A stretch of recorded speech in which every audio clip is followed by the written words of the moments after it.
এখানে 500 গ্রাম রুই মাছ আছে, পেটির মাছ আগে থেকে ধুয়ে রাখা আছে। নুন দিলাম, হলুদ দিয়ে ভালো করে মেখে নিচ্ছি মাছটাকে।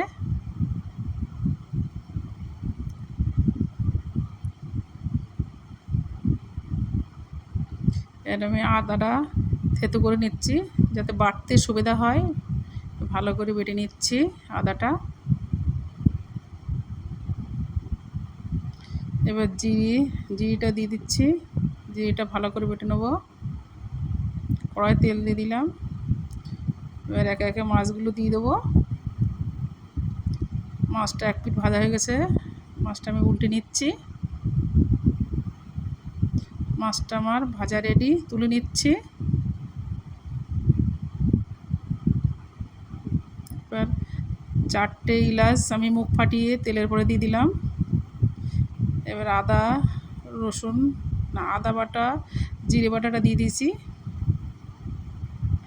কাঁচা লঙ্কাটা দিয়ে দিচ্ছি।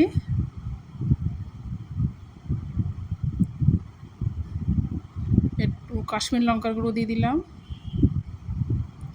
এবার 500 গ্রাম দুধ আছে এখানে, দুধটা দিয়ে দিচ্ছি। একটু হলুদ দিয়ে দিচ্ছি। এবার একটু নাড়বো। এবার ফুটে উঠেছে, মাছটা আমি দিয়ে দিলাম।